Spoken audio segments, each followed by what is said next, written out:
Hello friends, আসসালামু আলাইকুম। আজকে আমরা ডিজিটাল মাল্টিমিটার সম্পর্কে জানব। আমাদের কাছে যে একটি ডিজিটাল মাল্টিমিটার আছে, দেখুন এটা মডেল নাম্বার হচ্ছে DT830D ডিজিটাল মাল্টিমিটার। এটা সবচেয়ে কম রেটের মাল্টিমিটার। এই মাল্টিমিটারটি আপনি গুলিস্তানে পাবেন। গুলিস্তান ভাসানী স্টেডিয়ামের নিচে মাওলানা মিলেনিয়াম নামে একটি দোকান আছে, সেই দোকানে পাবেন। মাত্র 200 টাকা দাম পড়বে এই মিটারটি, এবং এই মিটারটির লংজিভিটি লাইফ টাইম অনেক বেশি। অন্য মিটারগুলো নষ্ট হয়ে যায়, কিন্তু এই মিটারটা বহুদিন ইউজ করতে পারবেন আপনারা। সো এই মিটার দিয়ে আমরা কীভাবে কী কাজ করতে পারি, আজকে সে বিষয়ে আলোচনা করা হবে। যেমন দেখুন, আমাদের এর পাশে যে সিগন্যালটি আছে, এটা হলো আমার এসি সিগন্যাল। মানে এটাতে আমরা যদি প্রপ রাখি, আমরা এসি ভোল্টেজ মেজার করতে পারবো। 750 ভোল্টেজ পর্যন্ত এখানে রেঞ্জ দেওয়া আছে। 750 ভোল্টের উপরে যে আমরা মাপতে পারবো না, মানে আমরা সিঙ্গেল ফেজ লাইন মাপতে পারবো আর কি।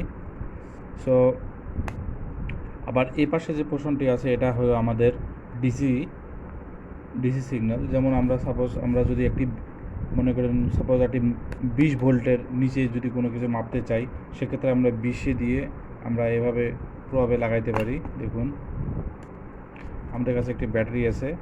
ব্যাটারির দুই মাথা যখন আমরা কানেক্ট করছি, দেখুন ব্যাটারিটা হলো আমার 4.04 ভোল্টেজের। আর আমরা যখন লাল এবং কালোর মধ্যে কালো লাগাই, যদি আমরা উল্টা করে লাগাই, লালটা কালোতে এবং কালোটা লালে লাগাই, সেক্ষেত্রে মাইনাস একটি সাইন আসবে। তো আমরা যদি 20 ভোল্টের উপরে কোনো কিছু মাপতে চাই ডিসিতে, সেক্ষেত্রে আমাদেরকে 200 দিতে। সাপোজ আমরা মোবাইলের লাইট সেকশনের ভোল্টেজ মাপবো, সেক্ষেত্রে আমাদেরকে 200 ভোল্ট রেঞ্জে দিতে হবে। এবং আমরা 1000 ভোল্ট যদি কোনো সোলার প্যানেলে কাজ করে থাকি, সেখান থেকে যদি অনেকগুলো ব্যাটারি সিরিজে কানেক্ট করি, সেক্ষেত্রে আমরা 1K ভোল্টেজ দিতে হবে।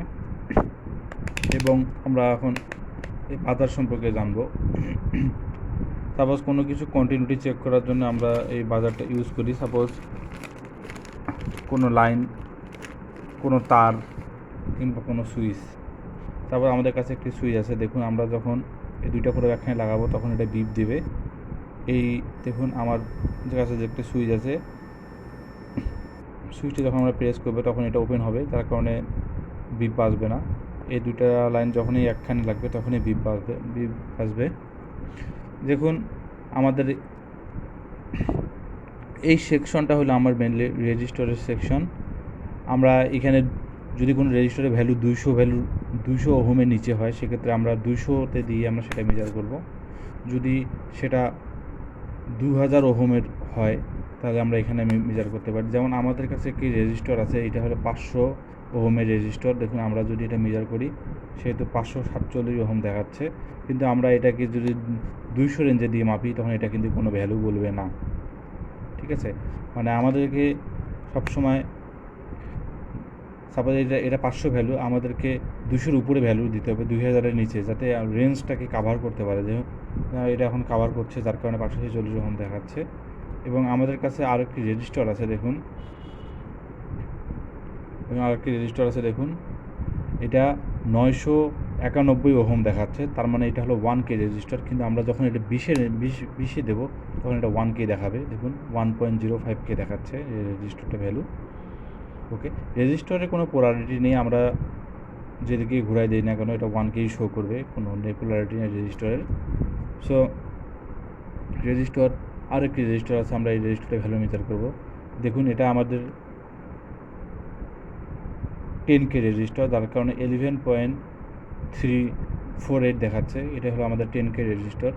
এটা আমরা 200K রেঞ্জেও যদি দিই, তারপরে এটা 10Kই দেখাবে। দেখুন, যদি এটা 2000K রেঞ্জেও দেয়, তারপরে এটা 10Kই দেখাবে। দেখুন, রেজিস্টরগুলো একটু ভ্যালু একটু বেশি কম করে। এটা দেখবেন আমার, দেখুন রেঞ্জটা অনেক বেশি হওয়াতে এটা মেজার করতে পারছে না এই ভ্যালুটা। কিন্তু আমরা এটা, যেহেতু এটা 10K, আমরা 20K রেঞ্জে দিয়ে এটা মেজার করবো, যেহেতু 10K। আরেকটি রেজিস্টর আছে, দেখুন এই রেজিস্টরটির ভ্যালু আমার 20K থেকে বেশি, যার কারণে এটা শো করছে না। আমরা যখন 200K দেব, দেখুন এটা হলো আমার দেখাচ্ছে হলো 40K, এটা আমার 40K রেজিস্টার। সো এই মাল্টিমিটারের আরেকটা গুরুত্বপূর্ণ ফিচার হচ্ছে আমরা এটা দিয়ে আমাদের বিজিটি মেজার করতে পারি, যেটা হলো বাইপোলার জাংশন ট্রানজিস্টর। এটা এনপিএন এবং পিএনপি দুই ধরনের হয়। দেখুন আমার কাছে একটি ট্রানজিস্টর আছে, এটা হলো BC547, এটা হলো কি এনপিএন ট্রানজিস্টর। এই ট্রানজিস্টরটা ভালো আছে না খারাপ আছে এটা আমরা এখানেই বের করতে পারি, এবং এটার ইমিটার বেস কালেক্টর কোনটা সেটাও মেজার করতে পারি। যেমন আমরা এটা মেজার করার জন্য আমরা মিটারের কারেক্টরটাকে এখানে রাখতে হবে। রাখানোর পরে আমরা যদি দেখুন এটা যেহেতু এনপিএন রেজিস্টার, আমরা এনপিএনে রাখবো। দেখি সাপোজ আমরা যদি এই ডিরেকশনে রাখি,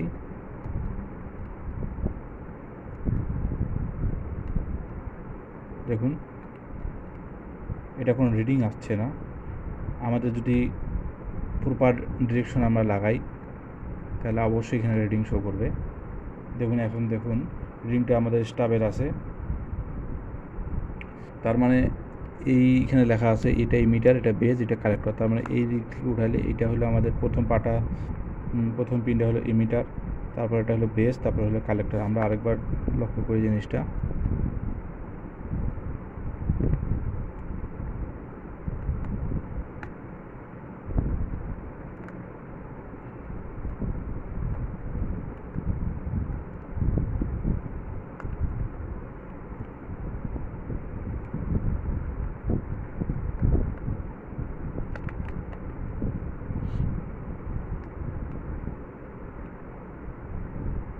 দেখুন এবারে যদি আমরা এখানে রেখে এটা মেজার করি তাহলে আমাদের এটা হলো ইমিটার, এটা মাঝখানে পাটা হলো বেস, তারপর হলো কালেক্টর। ভোল্টেজের ক্ষেত্রে আমরা এটা বললাম এবার রেজিস্টারের ভ্যালুগুলো বললাম। এখানে আমরা সাপোজ আমরা এটা হলো আমাদের কোনো পালসের ভ্যালু বের করার জন্য। সাপোজ আমরা একটি অসিলোস্কোপ নিয়েছি, অসিলোস্কোপের দুই প্রান্তে যদি এখানে লাগাই দিই, এখানে একটা সিগন্যাল জেনারেট হবে। এই সিগন্যালটির পালস কত আসে সেটা ভ্যালুটা পালসের সাথে সাথে চেঞ্জ হবে এখানে দিলে। এবং এই সেকশনটা যে আমাদের আছে এটা হলো কারেন্টের বের করার জন্য। সাপোজ আমরা যদি একটা ব্যাটারি নিয়ে সাপোজ আমরা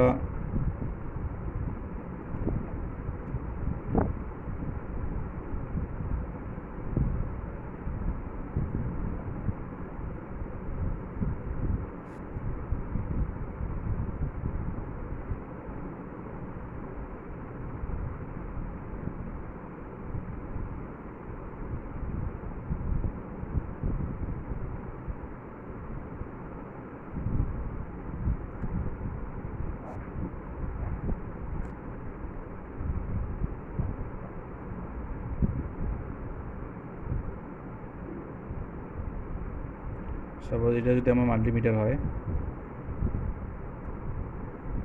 তাহলে মাল্টিমিটারের এই জায়গাটা আমরা ওপেন থাকবে, এটা ওপেন এবং এটা এখানে। তাহলে এই বাতিটি জ্বলার ক্ষেত্রে কত কারেন্ট ফ্লো করবে সেটা আমাদের মাল্টিমিটার আমরা দেখতে পারবো। সুতরাং আমরা এই ঘরে রেখে এইভাবে কারেন্টগুলো এখানে যেমন লেখা আছে 10, এটা হলো 200 মিলি, এটা হলো 200 মাইক্রো। সুতরাং এইভাবে আমরা মাল্টিমিটার দিয়ে কাজ করতে পারি। তাছাড়া আমরা যদি আমাদের সবচেয়ে ইম্পর্টেন্ট হলো এই বিপ বাজার রেঞ্জ। সাপোজ আমাদের একটি মাদারবোর্ড আছে, দেখুন আমাদের কাছে একটি মোবাইলের মাদারবোর্ড আছে। এবং এই মাদারবোর্ডে আমরা রিডিং যদি চেক করি, দেখুন মাদারবোর্ডের রিডিং চেক করার ক্ষেত্রে আমাদের অবশ্যই প্লাস তারটিকে আমাদের গ্রাউন্ড করতে হবে।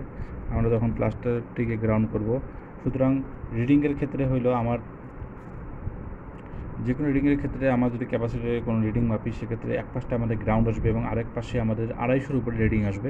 তাহলে যদি কোনো আইসি সাপোজ আমাদের এই আইসিটা আশেপাশে আমরা ততগুলো ক্যাপাসিটারগুলো মেজার করবো এবং এই ভ্যালুটা যদি আমরা পাই তাহলে আমাদের এই আইসিটা ভালো আছে। সাপোজ আমরা যেমন এখানে যদি মেজার করে দেখুন 620-এর মতো ভ্যালু আসতেছে, আরেক পাশটা আমাদের গ্রাউন্ড আসতেছে।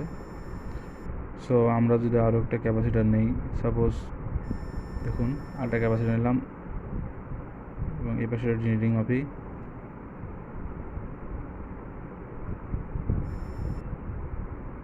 দেখুন রিডিং আসতেছে। এবং এভাবে আমরা যে কোনো কিছুর ভ্যালু বের করে নিতে পারি। সো আজকের মতো এই পর্যন্তই। ধন্যবাদ ভিডিওটি দেখার জন্য।